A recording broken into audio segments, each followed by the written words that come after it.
ये पटवारी से आपको मिलेगा और इस सब के बारे में कोई नहीं बताता कि कहाँ से। तो दोस्तों जब भी आप इन फ्यूचर कभी भी आप प्रॉपर्टी लेते हो तो आपको सबसे पहले एक ऐसा पेपर मिलेगा, बहुत A3 साइज का है। ये है फर्द। इस फर्द पे मतलब आपने जहाँ से। So hey guys, welcome back my another blog. दोस्तों आज के इस वीडियो में शायद आपको बहुत ज़्यादा इन्फॉर्मेशन मिल सकती है इस वीडियो से, तो मैं आपके साथ एक चीज़ शेयर करने वाला हूँ कि गाइस मैं आज आपको इस वीडियो में ज़मीन से रिलेटेड काफ़ी सारे नॉलेज के बारे में बताने वाला हूँ।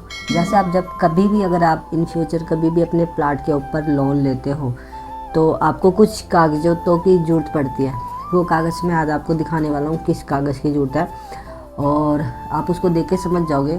अगर आप उस चीज़ में पढ़ा होगे, लोन के चक्करों में इन फ्यूचर कभी भी अपनी लाइफ में पढ़ा होगे ना, तो आपको थोड़ी बहुत नॉलेज हो जाएगी उसकी। तो ये वीडियो थोड़ी सी लंबी होने वाली है, पर इतना मैं आपको गारंटी दे रहा हूँ कि आपके बहुत ज़्यादा काम आने वाली है। क्योंकि जो इंसान जिस फील्ड में नहीं भटका है ना, तब तक उसको उस फील्ड के बारे में नॉलेज नहीं होती है। बेशक वो किसी भी पर्सन से किसी भी तरीके से अगर उसकी पूछ ले, नॉलेज ले ले, जब तक वो इंसान उस फील्ड में घुसता नहीं है ना, तब तक उसको फील नहीं होता कि काम कैसे है। तो मैं इस चीज़ में पढ़ा हूँ और मैं भी इसी चीज़ को कर रहा हूँ। तो मैं अब आज को प्रैक्टिकली ही आपको सारा कुछ बताने वाला हूँ। और इस वीडियो को अगर आप फुल वॉच करोगे तो मैं आपको गारंटी दे रहा हूँ 101% कि आप इस वीडियो से कुछ ना कुछ लेके जाओगे। थोड़ी वीडियो बहुत ज़्यादा बड़ी होने वाली है, थोड़ी बहुत हो जाएगी, पर इतना बता रहा हूँ आपको कुछ नॉलेज मिलने वाली है इस वीडियो से। तो गाइस सबसे पहले मैं बताने वाला हूँ इस पेपर। तो दोस्तों जब भी आप इन फ्यूचर कभी भी आप प्रॉपर्टी लेते हो तो आपको सबसे पहले एक ऐसा पेपर मिलेगा, बहुत सारे पेज का होगा, ऐसा पेपर होगा और इसे कहते हैं यस्ट्री। ठीक है, इसके बारे में हर कोई जानता है इस यस्ट्री के बारे में, पर इस यस्ट्री को भी छोड़ के बहुत कुछ होता है जब आप प्लाट लेते हो। ठीक है, और उस पेपर का रोल क्या होता है वो मैं बताता हूँ। सबसे पहले मान के चलो 8-10 पेजों का होता है आपका यस्ट्री। ठीक है, यस्ट्री के बाद आपने जो सेकंड काम करवाना होता है वो होता है 13 साला, मतलब कि 13 साला होता है। अब 13 साला के बारे में किसी को नहीं पता होता क्या। तो 13 साल का फुल फॉर्म ये है कि आप जो प्रॉपर्टी लेने जा रहे हो उस प्रॉपर्टी को 13 साल के रिकॉर्ड होता है उस प्रॉपर्टी का, कि वो 13 साल किस किस के पास रहा है वो प्रॉपर्टी। ठीक है, तो उसको कहते हैं 13 साला। तो वो भी आपको निकलवाना बहुत ज़्यादा ज़रूरी होता है और वो 13 साला होता है ऐसा। ये पटवारी से आपको मिलेगा और इस सब के बारे में कोई नहीं बताता कि कहाँ से मिलेगा। अगर आप किसी भी एजेंट के थ्रू काम करवाते हो ना, तो ये 13 साल निकलवाने की फ़ीस सिर्फ 3500 रुपये 3000 रुपये है। बट मैं आपको एक चीज़ मैं सच बताऊँ, ये गवर्नमेंट की तरफ से फुल फ्री है। गवर्नमेंट ने इशू करा है कि आप इसको फ्री में निकाल के दोगे 13 साल। ठीक है, बट लोग हैं ना आज के टाइम में इन्होंने एक विजन सुना दिया कि आप कोई भी काम करवाते हो ना, तो उसमें उन्होंने एक अमाउंट रख दिया कि इतना रुपये का होगा। तो ये मैंने एजेंट के थ्रू मैंने बोला कि मुझे 13 साल निकलवाना है अपने प्रॉपर्टी का। ठीक है, मैंने अपनी मतलब ज़मीन का 13 साल निकलवाना है। तो उन्होंने मुझे बताया था 3500 रुपीज़ चार्ज लगेंगे इस 13 साल के। और फिर मैंने क्या करा कि इत्तेफाक से मेरे पास पैसे भी नहीं थे उतने, तो फिर मैंने बोला मैं खुद निकलवाऊँगा। मैंने यहाँ वहाँ से नॉलेज ली, यूट्यूब से नॉलेज लिया। तो नॉलेज लेने के बाद मैं सीधा चला गया पटवारी को ढूंढते मुझे 1.5 घंटा लगा मुझे पटवारी को ढूंढने में। तो उस पटवारी ने सिर्फ मेरी सिचुएशन और मेरे हालात देख के उसने मेरे को ये फ्री में निकाल के दिया। इसके 3500 रुपये चार्ज कर रहे थे एक एजेंट के थ्रू अगर मैं करवा रहा था तो उसने फ्री में निकाल के दिया। उसने मुझे गाइड भी किया कि ये सरकार की तरफ से फ्री इशू होता है, बट अगर जैसे एजेंट होते हैं उसके हालात देख के हम फिर पैसे वसूलते हैं। मैक्सिमम हम 1000 रुपये ले लेते हैं, 1200 रुपये ले लेते हैं, बस इतना ले लेते हैं, इससे ज़्यादा नहीं लेते। पर एजेंट के थ्रू अगर कोई काम करवाते हो तो वो 3500-3000 रुपये से नीचे नहीं लेंगे। तो ये है 13 साल, जो आपके 13 साल का रिकॉर्ड होगा आपके पूरे ज़मीन का। ठीक है, और ये होगी यस्ट्री जो आपने देखा है। ठीक है, ये ओरिजिनल है यस्ट्री। अब इसके बाद ये थर्ड पेपर जो है ये फ़िलहाल दोस्तों फ़ोटोकॉपी में दिखा रहा हूँ आपको। ठीक है, तो आपने जब भी इन फ्यूचर कभी भी आप ज़मीन ले रहे हो तो 13 साल भी निकलवानी है, काम की चीज़ है, और एक यस्ट्री भी निकलवानी है। और ये जो आप जो जिससे खरीद रहे हो ना प्लॉट, उसके पास एक उसकी खुद की यस्ट्री होगी, जिन्होंने उनसे ख़रीदा है। किससे ख़रीदा है वो खरीदने के बाद उन्होंने जो अपने नाम पे कराई है वो है ये है वो वाली यस्ट्री। ठीक है, तो आपने उससे पुरानी यस्ट्री भी लेनी है। ये जब भी आप प्लॉट लोगे, कोई जगह लोगे, तो वो नहीं बताएगा कि आपको पुरानी यस्ट्री भी आपके पास आएगी। ये ध्यान रखना कि इन फ्यूचर अगर आप कभी भी प्लाट लेते हो तो उसके बारे में थोड़ी रिसर्च करो और उसकी पुरानी हिस्ट्री भी लो जिस बंदे से आप खरीद रहे हो। फिर उस बंदे से जब खरीद के जब आप अपने नाम पे कराओगे तो नई रजिस्ट्री बन के आएगी आपकी, वो भी रजिस्ट्री होगी और जो पुरानी है वो भी होगी। आपके पास 2 रजिस्ट्री आएगी, ठीक है, एक नई होगी एक पुरानी होगी। फिर उसके बाद आपने 13 साल निकलवाना है। फिर उसके बाद आपने रजिस्ट्री करवाने के बाद फिर आपने निकालना है फ़र्द मैं दिखाता हूँ आपको वीडियो में कैसा होता है, ठीक है। इस वीडियो को देखो, फ़र्द कैसा होता है उसकी भी कॉस्ट मैं आपको बताता हूँ कितने का निकलता है। तो गाइस ये है बहुत बड़ा सा, मतलब A3 साइज़ का है ये, थोड़ा पीछे करो, A3 साइज़ का है। ये है फ़र्द। इस फ़र्द पे मतलब आपने जहाँ से जो जगह खरीदी है ना, उस जगह में जितने भी जगह है, जितने भी लैंड हैं, और उस लैंड में जितने भी कटे हुए हैं जगह, उस लैंड के ऊपर कितने रुपये का लोन है, ठीक है, वो किसके नाम पे है, वो नाम सही चढ़ा हुआ है, गलत चढ़ा हुआ है, ठीक है, और वो रिसेंटली अभी किसी को सेल करा हुआ है नहीं करा हुआ है, सारा कुछ इस फ़र्द के ऊपर लिखा होता है।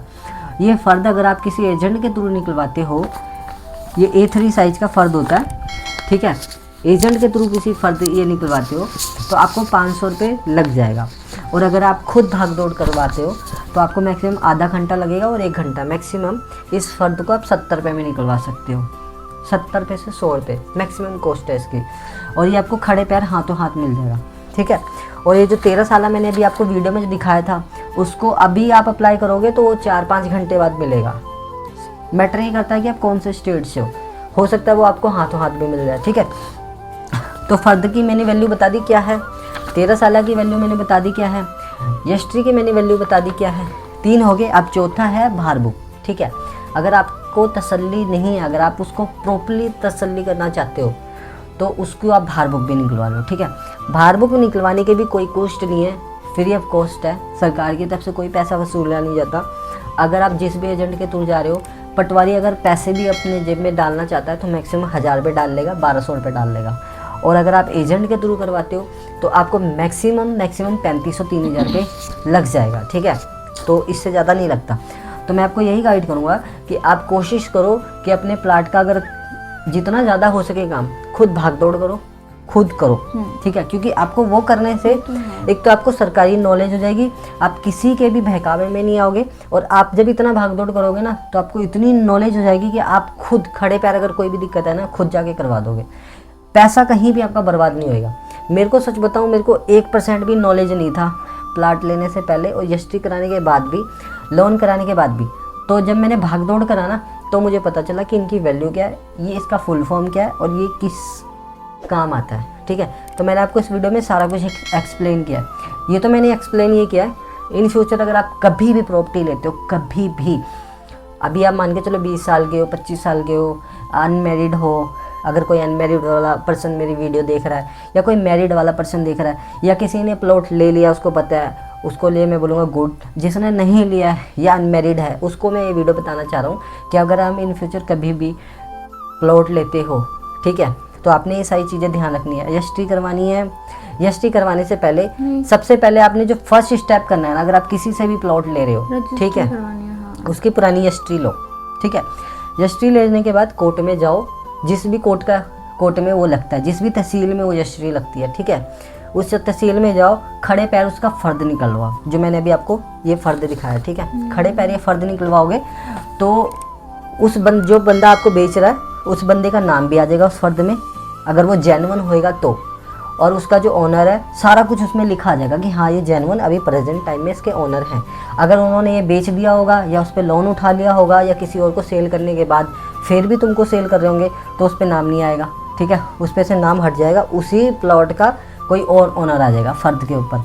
और अगर उसके ऊपर लोन होगा तो उस फ़र्द के आगे ये भी लिखा जाएगा इतना अमाउंट उसके ऊपर पेंडिंग है, ठीक है। तो खड़े पैर कभी भी अगर आप प्लॉट ले रहे हो तो सबसे पहले उसकी पुरानी रजिस्ट्री लो, जिस बंदे के हैं उसको बोलो मैंने चेक करना है एज बस, उसको फोटोकॉपी मंगवाओ और उसको जाओ तहसील में दिखाओ, रजिस्ट्री दिखाते ही वो एक फ़र्द निकाल के दे देंगे, ठीक है, खड़े पैर निकाल के दे देंगे, तो उस पर आ जाएगा। अगर आपको लैंग्वेज आती है तो ठीक है, नहीं तो उसी तहसील में उसी कोर्ट में किसी से जाके पढ़वा लो कि ये इसके नाम पे है नहीं है। फर्स्ट स्टेप आपका ये हो गया। तो इतना आप अपनी तसल्ली कर लोगे, फर्स्ट तो आपका क्लियर हो गया, यहाँ आप जेन्युइन हो गए कि हाँ जिससे मैं प्लॉट ले रहा हूँ वो जेन्युइन पर्सन है। सेकेंड जो स्टेप आपने उठाना है वो ये उठाना है कि उसके बाद बात आ जाती है रजिस्ट्री पे। रजिस्ट्री से भी पहले अगर आप एक बीच में प्रोसीजर होता है कि बैनामा का प्रोसीजर होता है कि हम इतने रुपये अमाउंट दे रहे हैं, इतने बीच में करा लेंगे, ठीक है। तो उसको एक बैनामा देना है।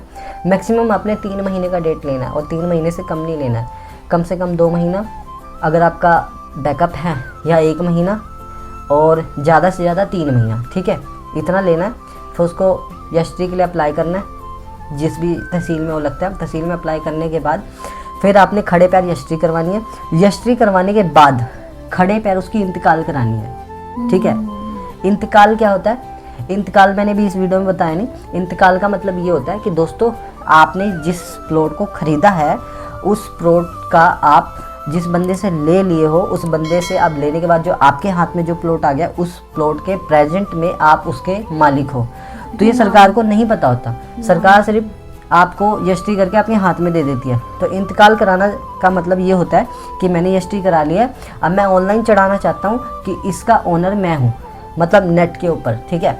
तो नेट के ऊपर चढ़ा दोगे तो उसकी भी एक फ़ीस लगती है 2500 3000 रुपये, 4000 रुपये, ठीक है। अगर आप खुद भाग दौड़ कर रहे हो तो 1500 रुपये लग जाएगा। अगर आप किसी के थ्रू करवा रहे हो तो 3500 3000 रुपये लग जाएगा, ठीक है। तो एक तो आपने रजिस्ट्री करवाने के बाद इंतकाल कराना है, 1.5 महीने के अंदर आपका इंतकाल चढ़ जाएगा।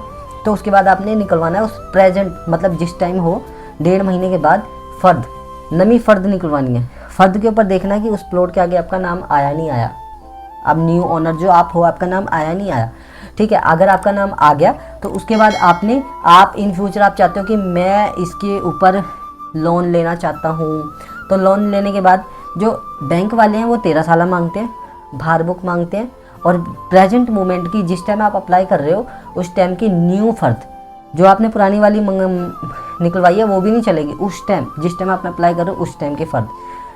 तो आप चाहते हो कि मेरे को लोन चाहिए, तो ठीक है, फिर उसका 13 साल भी निकलवा लो, भार बुक भी निकलवा लो।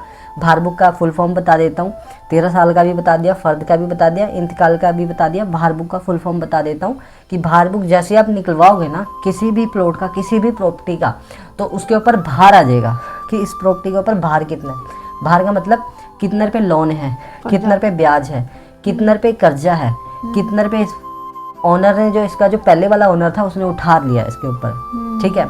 किस किस जगह ये गारंटर के तौर पे लगा हुआ है, किस किस जगह ये नीलामी के तौर पे लगा हुआ है, ठीक है। जैसे होता है ना कि कोई केस में फंस गए, फंसने के बाद हम अपने प्लॉट की नीलामी लगा देते कि हम ये गारंटी में दे रहे हैं, ये बंदा कहीं नहीं जाएगा, आप ये हमारी प्रॉपर्टी, हम ये मतलब वो दे रहे हैं आपको, अटोनी दे रहे हैं, पावर अटोनी दे रहे हैं कि आप हमारा पास ये प्लॉट है, हम यहाँ के जनवन हैं, तो आप नहीं, तो उसका कुछ, तो प्लॉट का जो कुछ हिस्सा है ना भार में चला जाता है। जैसे कि प्लॉट 10 लाख की है तो 50,000 भार में चला जाएगा उसका, तो उसके ऊपर आ गया भार। तो भार बुक में सारा कुछ लिखा जाता है, ठीक है।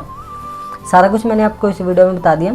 और वीडियो कैसी लगी प्लीज़ से लाइक शेयर कमेंट करके ज़रूर बताना। नेक्स्ट पार्ट में मैं आपको और कोई नॉलेज देने वाला हूँ। ये वीडियो बहुत ज़्यादा बड़ी हो गया, तो ये फर्स्ट पार्ट में मैं इतना ही बताना चाहूँगा।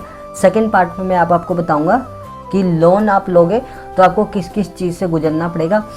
लोन लेने के बाद जो हेडन जो होते हैं ना, वो हर एक बैंक के होते हैं, कोई नहीं बताता। आप जब फंस जाओगे ना उसमें पहले स्टेप पे, तो आपको 99 स्टेप आप, अगर आप पीछे भी आओगे तो भी आपका नुकसान, आगे भी जाओगे तो भी नुकसान। तो सेकंड पार्ट में आपको ये सब मैं गाइड करूँगा। तो अभी के लिए इतना ही, तो मिलता हूँ नेक्स्ट वीडियो में। ये वीडियो से अगर आपको कोई भी इन्फॉर्मेशन मिली हो तो प्लीज़ लाइक शेयर कमेंट करके जरूर बताना। मिलता हूँ, bye bye, next video, bye bye.